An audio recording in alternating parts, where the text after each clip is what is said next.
Assalamualaikum and hi, I'm Siti Fatimah Daud from SMK Puchong Permai. Today, I would like to present my lesson on developing independent ESL learners through video project.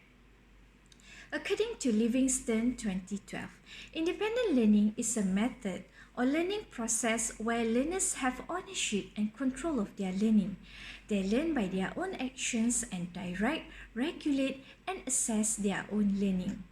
The independent learners are able to set goals, make choices, and decisions about how to meet their learning needs. This showcase is a small project where the students make a research about a topic of their interest by finding information online and from other sources. Through one-on-one mentoring sessions, students need to undergo a detailed process of organizing their points, drafting their arguments, and practicing their speech to produce a 1 to 2 minute video presentation about their topics. Independent learning can be daunting to some students if no proper guidance and encouragement are given to them. Apart from being able to think, act, and pursue their own studies autonomously, they can also improve their high-order thinking skills through independent learning. Because of the COVID-19 pandemic, students have to be more independent, especially through online learning. Therefore, I believe that this activity could develop students' sense of independence in learning. Next, for overall language development of students, as they can improve their English language, especially reading and speaking skills. And lastly, to enhance the role of teacher during the global pandemic, because in independent learning, part of the role of the teacher is assisting students by ensuring that students will actively involve in learning. The students are from SMK Puchong Permai, which is located in Puchong, Selangor. They are in Form 3 and there are 38 students in the class, but the activity is done in several phases. Their proficiency level is intermediate and most of the students have internet access at home. This is an important factor because they have to conduct the project at home. The project is done in 4 phases. This project started during the MCO in March, when students are still at home having online learning and still going on right now in MCO 3.0. This is the best time to do this project because students are already used to ICT and VLE and they can use their free time at home to carry out the tasks. It is carried out in phases of different groups so that the next group of students could emulate and learn from their friends, hence encouraging cooperation among the students. I set up a Google Meet with all the students in the group to give a briefing about the project. I also gave them a timeline so they can work on that timeline and I can make sure that they are on track.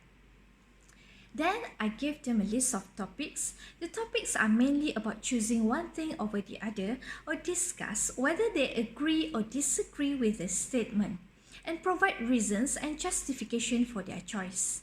I encourage the students to work in pair. Each pair will choose a topic, but they have to choose the opposite stand of the topic. But I don't make it compulsory for them to do that, because after all, this is still an individual work. The reason for letting them to work in pairs is just to support them, so at least they have someone to discuss with while navigating on their learning process. I also told them that they have to provide reasons and justification for their choice of the topic with evidence or clear examples. So this is where I taught them on how to find credentialed and reliable sources. This is a short recording of the meeting I had with the students. With both sides, so when you do your argument, you have a good idea of what you are talking about. This is actually the estimated timeline. Okay, so I allocate 1 week for every part, but you don't really have to worry about the timeline. You can work on your own, but please don't postpone the work for too long. I ask you to keep your work, to keep your notes and any research that you do, because I want to see each of your development. So how do you send the video? We just send it over to your WhatsApp or some point? Or we just email? It's just email. I don't know. Okay, I give you 1 to 2 minute duration of video, but do not make it less than 1 minute.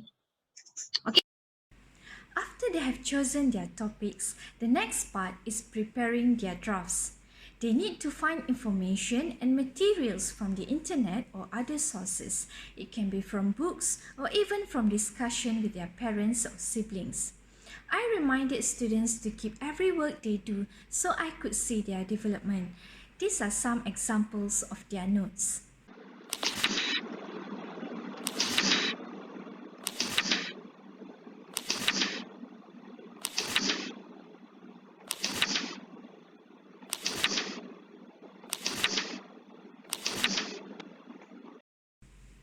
After they have done their reading and research on the topic, we had a few sessions of coaching, either face-to-face during school hours last time, and also Google Meeting and WhatsApp conversation.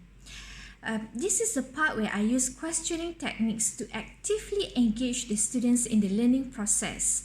Usually, the students' answers will also provide information as to what is understood and what needs more work. These are some of the conversations I had with my students.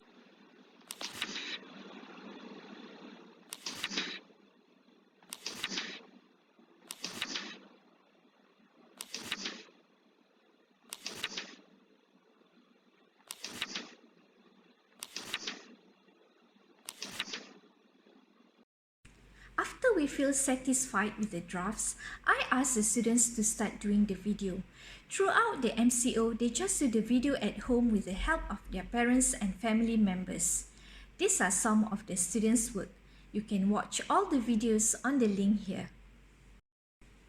During the first group of students, I don't have much problem with the video production, just a few technical problems. But on the next group of students, more things emerge. For example, pronunciation errors, or the students couldn't handle the nervousness talking in front of a camera. So I listed out what are the things that they need to improve and asked them to do the video one more time. But I didn't ask them to do the video for the third time because it might demotivate them. The thing with technology is, it's very easy for students to just ignore you or leave you on blue tick. Initially, I thought that the first group would be the easiest since they are the ones who are quite good in English compared to the other students in the class. But turned out, it's not necessarily true. Out of 8 students, only 6 completed the project. The other 2 just kept quiet and didn't respond to anything at all. So for the next group of students, I created a WhatsApp group for 3 to 4 students at one time because I believe that the students would feel embarrassed to ignore their teacher in a small group.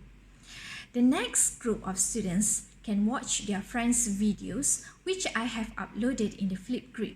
There are 2 reasons for this. First, I would like them to see the examples done by their friends so at least they have an idea of what they need to do. And second, they can choose the same topic to counter their friends' arguments in the video. In conclusion, it is found that with proper guidance, the students are able to work on their own in gathering information, exploring every side of the topic or issue, and forming opinions and justification for their reasons.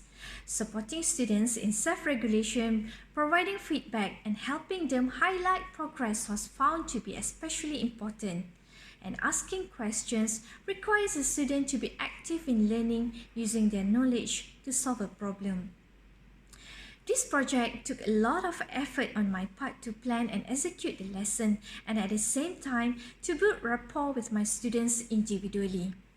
I believe this not only benefits the students in language and other aspects, but it also gives a huge development in my own teaching style and approach.